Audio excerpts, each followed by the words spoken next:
Hi, everyone, and welcome to the podcast channel where we talk about careers in tech and immigration to the US. My name is Anna Naumova, and I'm a former product manager at Apple, and I'm excited to share my knowledge and insights with you. If you're an immigrant, you probably know how hard to find your first job in the US. And today we are going to discuss product management and specifically how an immigrant becomes a product manager at Amazon with no experience and also during the recession. In today's episode, we will answer the questions of what courses to take to become a product manager, what job search strategy to apply during the crisis, and whether it's possible to find a job without a referral. Please subscribe to the channel, like, comment if you find it useful. And if you are interested in supporting my channel, becoming a sponsor, or schedule a call with me, please go to annanaumova.com for more information. I will leave the link to my website in the description to this video. Let's get started with introducing my talented guest, Victoria Rubanovic, product manager at Amazon. Victoria's story inspired me so much, so I decided to share it with you. Hi, Victoria, and Hey, great to see you. thank you for joining. Thank you for joining my session today, and nice to see you again. Yeah, it's a pleasure. Always happy to chat.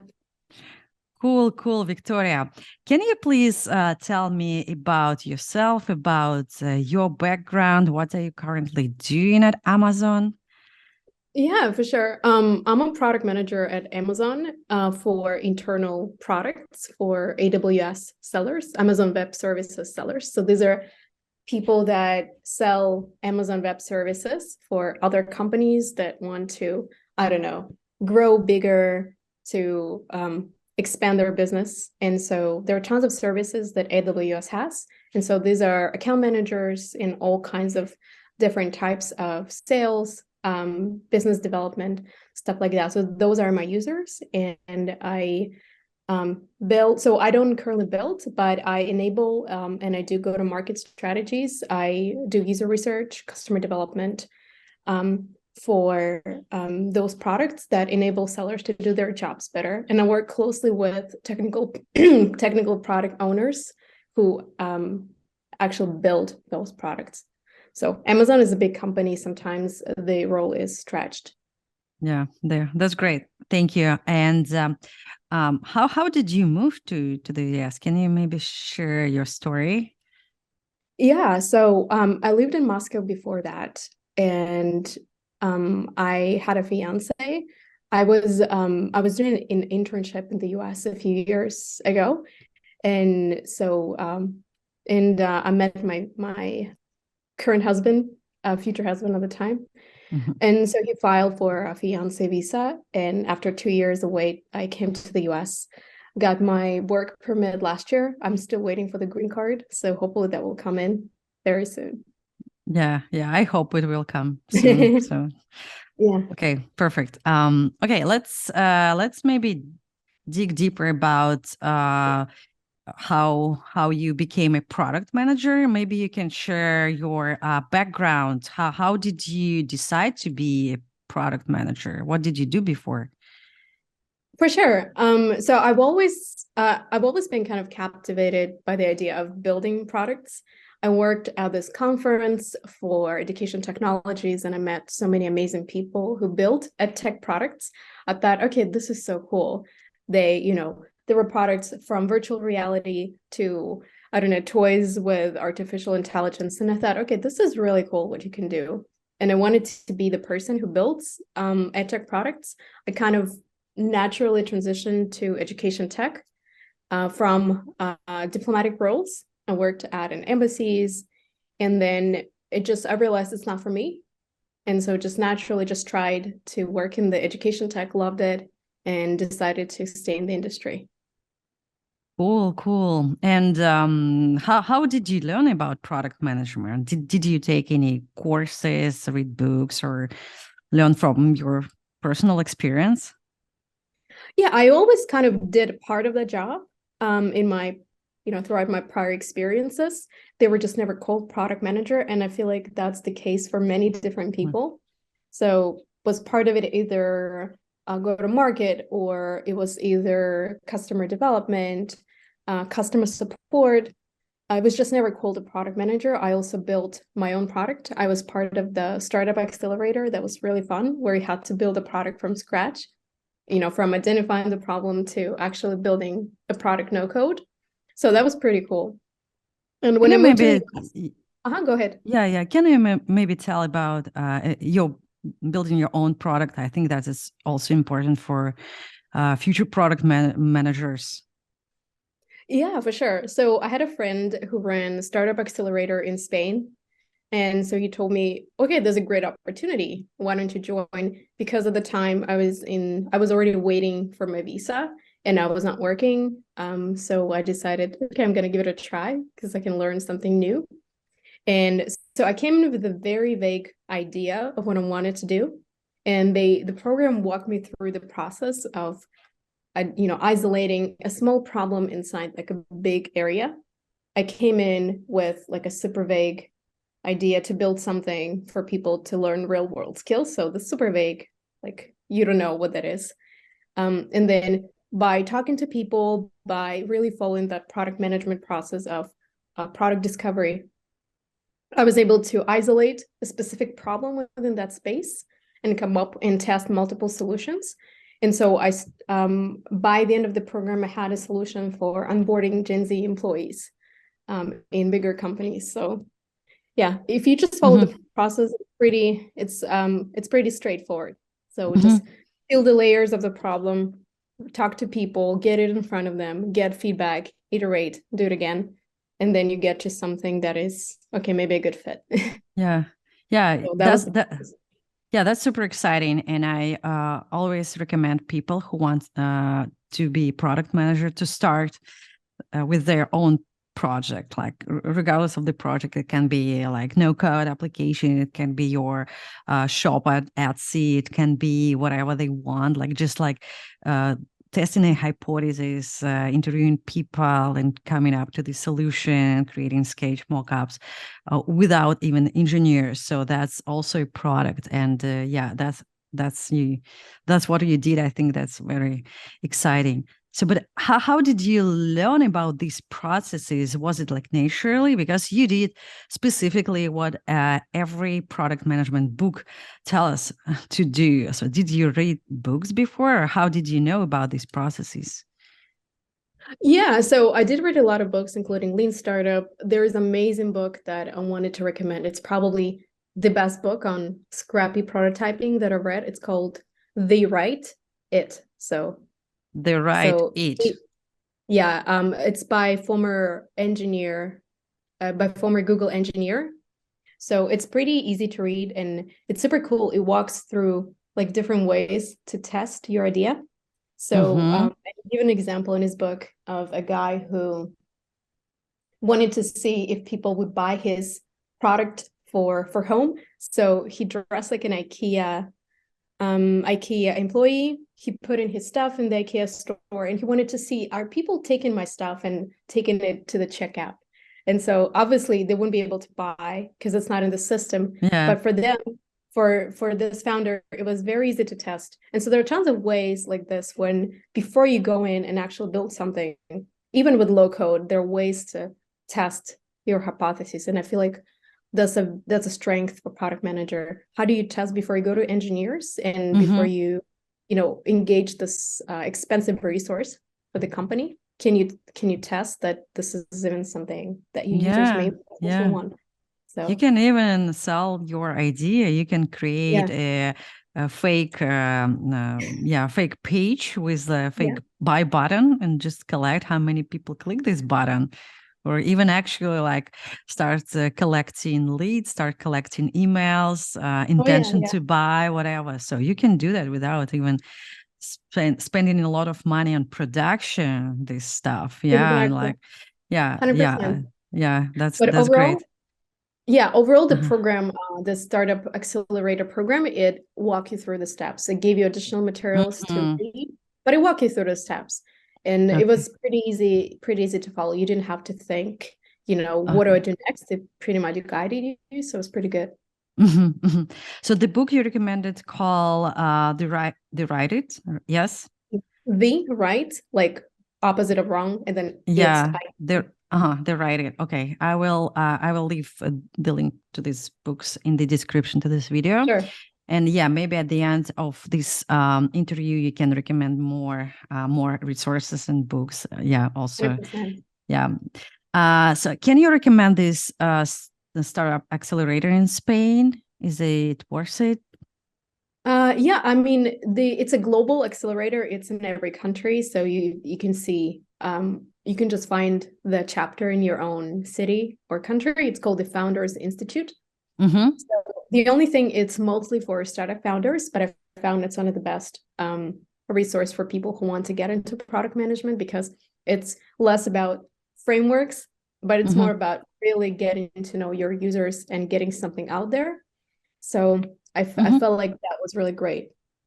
Okay. Yeah, great. I also leave the link to the Founders Institute Startup Incubator to the description to this video. For sure. Perfect. Perfect. So you read books, you learned from the accelerator, you started testing your hypothesis, you launched your own startup.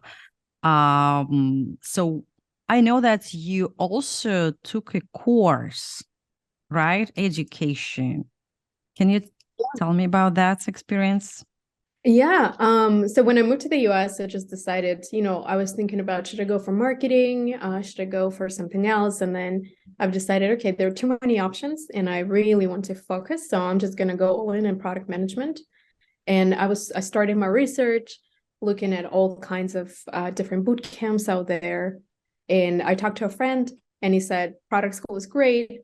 And he said they provide mentoring, they have great instructors. So I decided to join the program. So it's a 2 months program with, usually it's an instructor, it's a product manager or product leader in a famous, I don't know, usually very big name company. So with the mentoring program, and they give you a certificate. Yeah, so it sounded exciting because they had very, very structured curriculum. And Mm-hmm. that's exactly what I needed. I wanted to say, okay, how is product management done in the United States? So it gave me more like structure, like it structured my thoughts, my knowledge, and my skills. So that was one of the biggest values. Mm-hmm. The instructor was from Uber, so he's super knowledgeable, and it was really great to just be able to see how that person operates, how he thinks about products, how he thinks about solving problems, which is a great asset for product manager. So how does he approach, tasks at work every day? So that was pretty great. And of course, mentoring, Yeah. right? So they had mentoring session twice a week. And honestly, I went to every session, Mm-hmm. and always asking for feedback on my resume, always asking questions. So that was very valuable, but I still had to do a lot of things on top of that to be able to land this job. Yeah, absolutely. We will talk about your job search process a little bit later. So how long the education at product school was? I think it was about 2 months Yeah, overall. you mentioned, yeah, two Yeah, months. Like over these 2 months, you had a session twice a week with your instructor, right? From twice a Uber, week. Yeah. twice a week. Great. And apart from them, you did a lot of stuff. Apart from this education, you also studied like over these 2 months. So on a positive side, you mentioned that it was like pretty structured, and you structure your knowledge, and all the information they gave you was great structured, like, and very helpful. And also Mhm. you mentioned on the positive side is like having instructor from Uber and mentor who also helps you to what, how did they help you? Yeah, for sure. So they've had a professional coach, professional Mm-hmm. career coach, and we would review resumes in groups. Mm-hmm. Then they would, spend like a few minutes on your resume. Everybody will see it, and you can learn from other resumes as well, from other people's resumes. And so they would point out things about your structure, how you talk about your experience, what's missing. and basically transform non-product resume to product, basically highlighting skills that are more relevant to product than to, I don't know, your former role, for example. Perfect. Okay.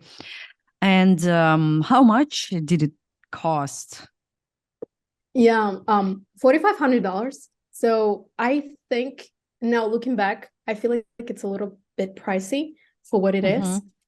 And I would, highly recommend maybe informational interviews first with current product managers on LinkedIn, or some mentorship websites, just taking some courses on demand, on your own time, and really investing in building your own product.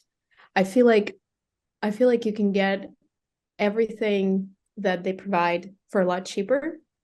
But at this time, it seemed like a good decision because I didn't know better. And so they promised to give you like a full package. But the reality is you really need to try hard. It's a very competitive role. And a lot of people, even with a lot of amazing experience, it's not always easy. So sometimes hiring managers are looking for a specific thing, like an e-commerce knowledge or something like this. Even if you have a lot of product manager experience, sometimes they need this specific thing and you might not have it. So I feel like I don't know if I would do it again. I found it valuable overall. I feel like I got a great ROI on this bootcamp, but it's not always, it wasn't like that for everyone. So, and some people felt disappointed because they thought, okay, the certificate is going to land them a job, but it didn't really. Yeah. That's a big question. Which certificate should I get to be product manager? And I always said, certificate just helps you, like education just helps you to structure your knowledge, but certificate doesn't give you a ticket to be like a pass to be a product manager. It's a kind of the proof that you finished the course, but it doesn't guarantee you to get a job. So you still need to do a lot of work apart from this education. So regarding product school, so what I've heard that it's pretty expensive, $4,500 for like compared with other courses. And if it's affordable for you, you definitely can take this course, and it's worth it, and it has a lot of value from that. And as you mentioned, the return on investment. But if it's expensive, and I can understand $4,500 might not be affordable for everyone. So you can take another course like less expensive, for example, on other sources. You mentioned LinkedIn courses like Udemy. I think Coursera might have good courses, right? And spend this money for taking mentorship, or like paying mentors or other way to get your knowledge, like consultation from professionals in specific your industry. Yeah, for example, if you want to be a product manager at tech, you probably need to communicate more with people from Coursera, like from product manager from Coursera, for example, to get this knowledge, domain knowledge. That's very important. And at product school, you might not know who will be your mentor. It might be from absolutely different domain. Yeah, it's better to maybe hire someone from your domain side. Great. Which other courses did you take apart from product school? Yeah, I did take a lot of courses on Coursera. I did find a few on Udemy, but the one on Udemy, I think it's called Introduction to Product Management. I think it was one of the best, super structured. I think in the past, I also did Go Practice. I thought it was fantastic. I thought it's a little bit more, I want to do it again because at the time I felt like it was a little bit higher than my level because it's very, very data oriented. So I want to do this again. I think now it would make a lot more sense for me. So I thought it was great. And then one other thing that I wanted to recommend that I recently discovered, and it's free. So there is this resource called Growth Design. And so done by two UX designers, and they basically break down popular products, and they actually show how they can be improved so that they're more adopted, like they have better adoption, because they show you like hacks based on human psychology. So it's pretty cool. I feel like for product managers, that could be a really, really interesting resource to think about, Yeah. building Growth design course, growth right? design. Yeah, it's pretty cool. Okay. Yeah. Yeah. I will leave this link, and also I will check it by myself. I'm also Yeah. curious about it. Free case And studies. Yeah. yeah, Super and Go cool. Practice, I also can recommend Go Practice. I passed their course a few years ago, and recently they launched a new course related to artificial intelligence and machine learning. So how to make decision.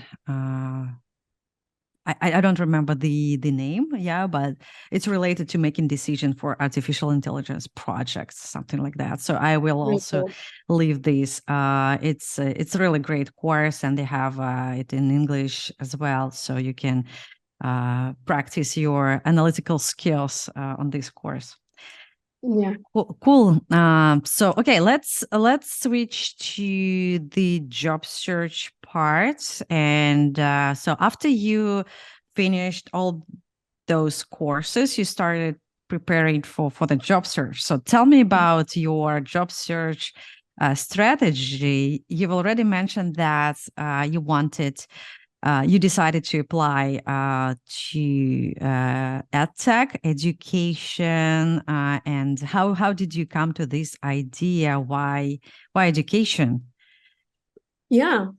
So because I already had experience with this industry, and I was thinking like, okay, I'm this immigrant.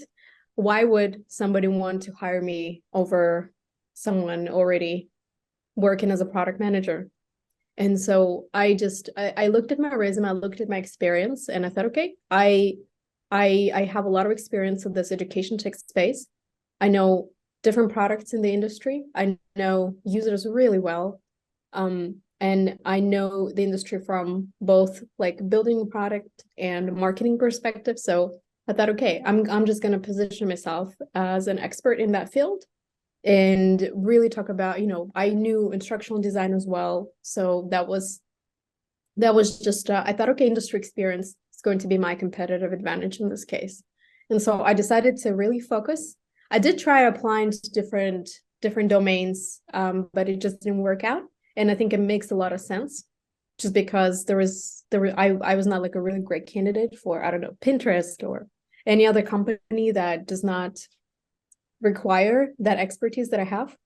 And so with the ed tech, when I really focused on that niche, when I really, I know that it's a standard practice to really create multiple, like to adjust your resume to each role. And I've been doing this for a while. I did this for a while, and then I realized that I'm so tired and I better do this. So it's not a better approach. I felt like this was the right approach for me.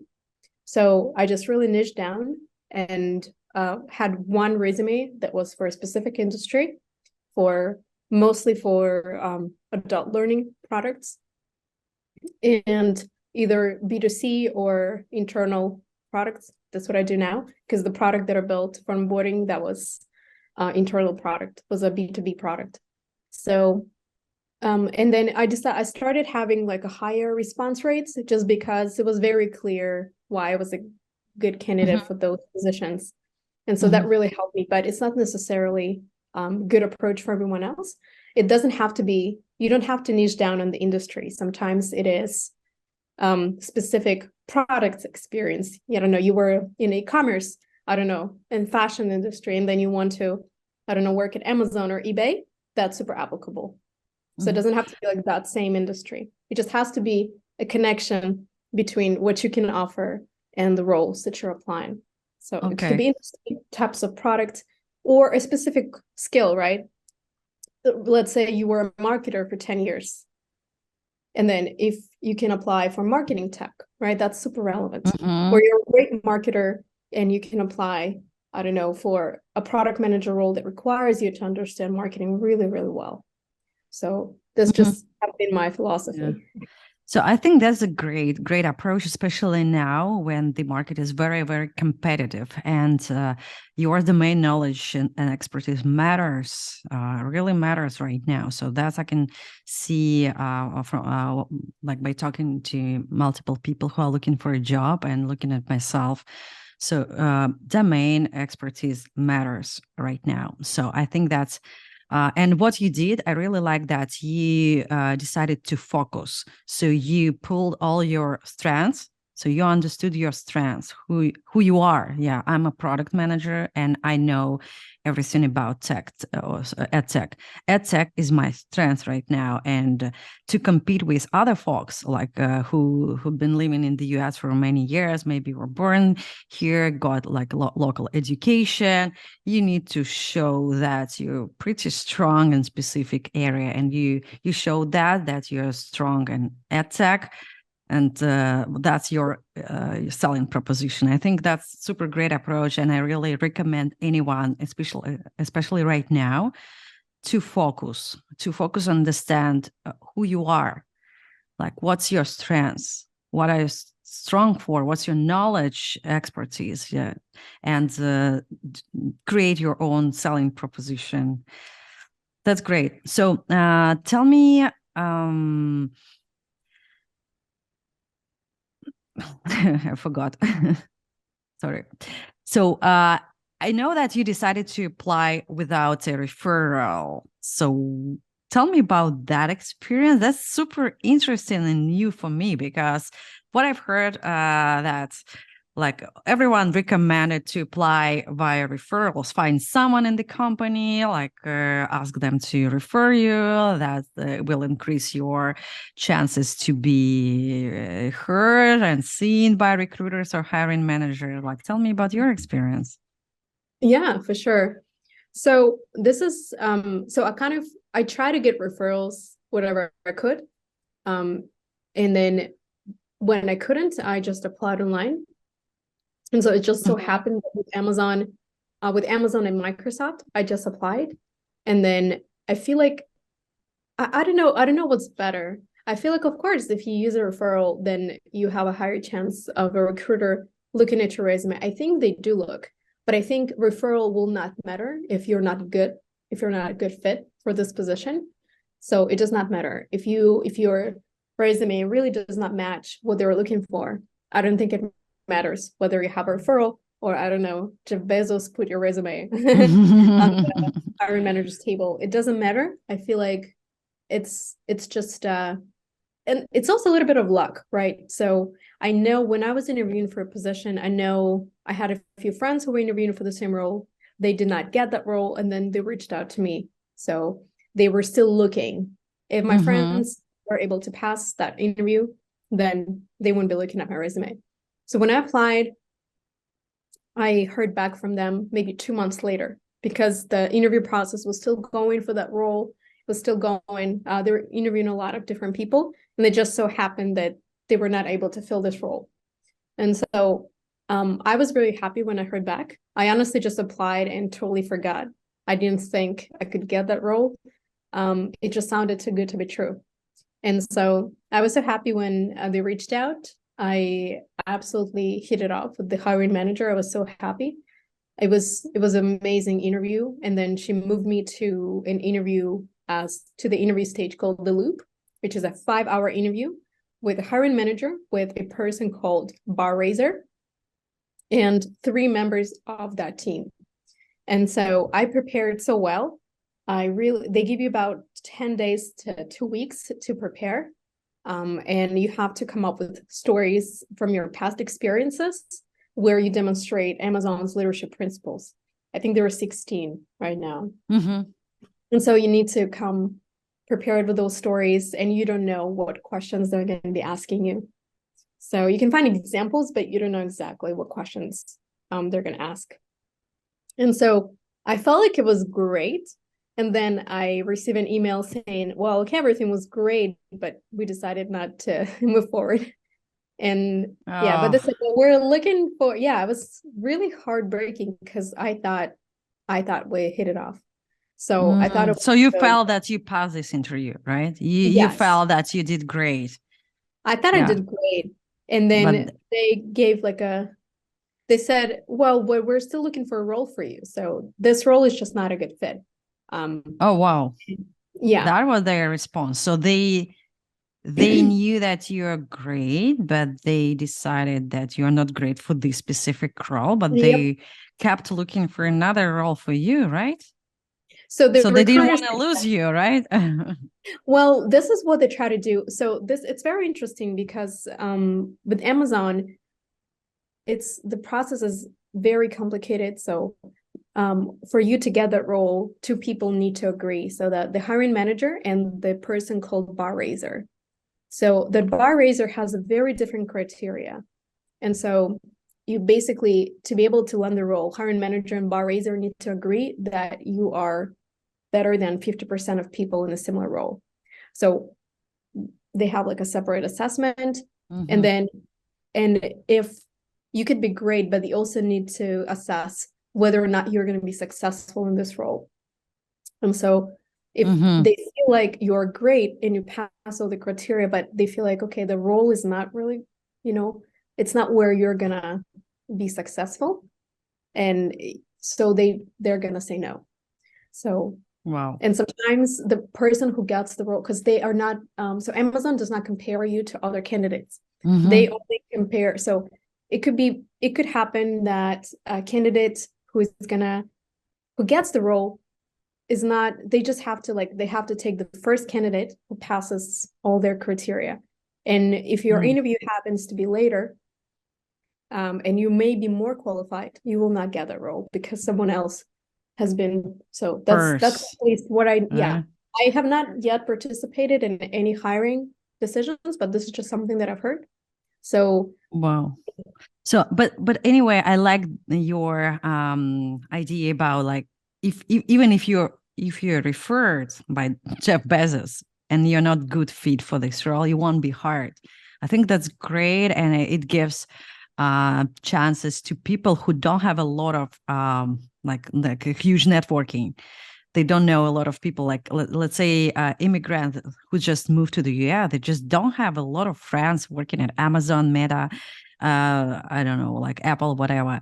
So, and they usually apply through the company's website, like in a traditional way. And and it's a really great insight for me that you can get a job at Amazon or any other companies without even being referred to this company, like even by hiring manager or whatever they want. So yeah, that's super cool. So, but anyway, you got this job. Tell me what happened. What happened next? Yeah. So they told me, okay, we're looking for new roles for you. And somehow I just knew that it's just not going to happen. Like, I didn't want to take a chance on this. I wanted to, I wasn't working. I just got my work permit. So it was my full-time job to find the job. So I decided, you know what, if I have this loop assessment that they said it was great. So I thought, okay, maybe I could use that. I can leverage that feedback to land another role. And so I started reaching out to different people. I teamed up with a recruiter who said, I'm here to help you. So I was making her job easier by looking at the jobs website and just sending her roles that I thought would be a great fit for me. So, and her, she would just pass my resume to those hiring managers for those positions. And so after about, it was a great experience because I got to speak with a lot of different people. I would get feedback on my resume. I would just get advice on how to proceed. And a lot of people were super happy to talk to me. And so they told me a lot about the culture, and it kind of reassured me. So yeah, I want to work at this company. And so after 1.5 months of just trying, I got another interview invite. And I was like, this has to be it. And so it was my current position. And then I prepared a lot better than I did. The interview was a lot harder because it was also for a senior PM position. Mm-hmm. And I did everything I could. I wasn't expecting to land the role, but I just decided, okay, I'm just gonna put everything. I'm gonna try a lot harder. So, and I ended up getting the role. So it worked out really well for me. So, but it's just it was all about the decision, right? So I know I could have just said, yeah, you know what, I'm too disappointed. I don't want to go through that again. I had to go through the loop again. I had to write Mm-hmm. I had to do a written assessment. It was a few pages because Amazon is really big on the writing culture. So it was pretty difficult, but I've decided I think it's worth it. Yeah, that's shows your intention and really like pursue your dream. That's a great example of being so dedicated to the job search in specific role and specific company. So yeah, as you mentioned, many people would just have gave up and that's it, and would start looking for another job in another companies. But you leverage this time, like a month and a half, you said, to Mhm. prepare even better. Talk to many people who gave you advice, and yes, recommendation, don't hesitate to reach out other folks, people, ask for help. People really like helping each other, and especially like if they see that you're really dedicated, you're not wasting their time, you really want to achieve this goal, I bet everyone would like to help you. So how much time overall did you spend on the job search? Yeah. So I think I actively started um, applying for roles in March 2022, and I landed a role in July 2022. So just like a few months. Mhm. Yeah, Yeah, so 3 4 months. Yeah. pretty quickly, especially for the first role, and especially like during the recession, because yeah, we know that recession started like last year, and now it's even worse. But anyway, like last year, some companies started laying off people and started their hiring freeze and whatever. So, and also, Victoria, you didn't have a specific product management experience. So it's like super fast, I can say, for immigrants without experience in the US, without product management experience, and during the recession. That's a like great result. So, and how many companies did you apply for before landing the job at Amazon? Yeah, I think overall maybe from 40 to 60. I don't remember the exact number, but I was Yeah, because it was very niche, so I niche. got Yeah, like a really good response rate. Um, yeah. So that's also a great example. Instead of applying for hundreds, thousands of like random jobs, just be specific. Select niche companies, industries, and apply for a specific company that like a job that exactly matches your experience, your needs, your beliefs, your like your dream. So, and you don't need to apply for hundreds of jobs. You can apply for 40, 60 jobs to get your dream job. That's super cool. So, yeah, I don't have any other questions about your job experience. I just want to ask you about how do you feel right now at Amazon? I know that Amazon recently laid off a lot of people. Overall, it's like 27,000 so far during the last like 6 months, I can say. So, how do you feel right now? yeah, I mean it's the situation is pretty uncertain. If you read the news, you know that even AWS is going to suffer some layoffs, and AWS is the one organization within Amazon that has always been like in a pretty good standing. So I'm not sure what's going to happen. I'm trying to keep positive attitude and just enjoy my work. Um, but at the same time, I feel like I think it's a great time to start networking with people and just do it before you actually need to land a new job. So this is what I'm kind of trying to do, just in case. I'm hope that's not going to affect me, but if it does, then I'll come, I'll find a solution. So, I mean, and it can affect anyone. So at any time. So even, outside of the massive layoffs. So my biggest kind of advice would be for people to just build your network before you have to. And, always be upskilling yourself. Yeah, absolutely. Yeah, I hope it won't affect you as well, because I see how talented you are, how dedicated you are, how smart you are, and but we know that the company laying off not because someone is I don't know, less experienced or something is wrong with this person, didn't work well. They just rid of some divisions, yeah, like entire divisions, and regardless of the quality of the people. So. And yeah, it's definitely good to know that it's not about you. Even if you're laid off, it's not because something is wrong with you. It's just because it is what it is. Like there is a recession.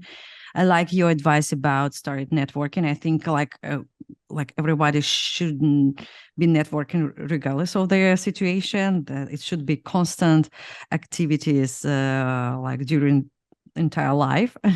Even if you find a job, keep networking, because you never know when this bring you your return on investment.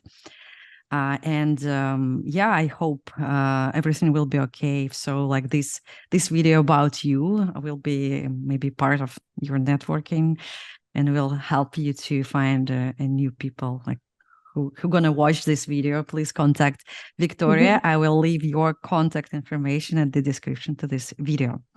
So maybe your your last advice, maybe what can you recommend people who are currently looking for a job in this market in 2023, especially like a PM role or maybe new immigrants? What can you recommend to them? Yeah, for sure. I would just recommend, keep track of, all your applications just to keep sanity, because, then you'll know, okay, to be able to land one interview, this is how many I need to apply. So this will give you peace of mind, and you'll treat your job search just as a statistics. So, and yeah, just really understand, you said it really well, understand who you are and go for roles that are a great fit. Don't let the recession or layoffs stop you from pursuing your role. I think it's a personal choice, right? And we had this conversation. Should I apply during the layoffs? Should I wait?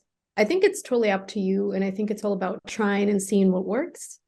If you decide to pursue education and just wait out those layoffs, that's great. But if you decide to, okay, I don't want this to stop me and I want to give it a try, so by all means. Yeah, absolutely. And there are still there are companies who are still hiring, especially small startups, who's really happy to have a lot of people from, I don't know, from Amazon, for example, to on board. So even if it's not, if you're not from Amazon and you don't have this Manc experience, like still, there are a lot of companies who are hiring right now. And just, yeah, if you want to proceed with your job search, do that, be focused. Be dedicated, spend more time on your preparation, on your resume, and be patient. Yeah, because it's not easy. It's never been easy in the US, but currently it's even more harder, but it's still possible. I went to the conference a few days ago. It's product camp at Austin, and I met up with one guy who just landed a job like recently, and his advice was like pretty similar, like that's yours. He was super focused. He practiced a lot. He asked people for help. He asked people for mock interviews. He did a lot of mock interviews to be prepared better. He asked for mentorship, for help, for advice, coaching, and just prepare. Yeah, and he got a job like few weeks ago. So I think that's possible. 100%, 100%. Yeah. All right. Yeah. Thank you so much, Victoria. This was super insightful. I hope your story will help and encourage many job seekers right now and future product managers. I hope you won't be impacted by Amazon layoff and will proceed your dreams at Amazon and whatever you want. I wish you the best in your journey. I hope everyone who's watching this video gets what you want. And I hope this situation in the US tech market will stabilize soon. If you like this video, please click the like button and share this video with your friends. If you have questions or just want to wish us something, please leave a comment. And if you want to learn more about me or schedule a session with me, go to annanaumova.com. Thank you so much, Victoria. Thank you, everyone who was watching this video, and see you next week. Thank you. Thank you.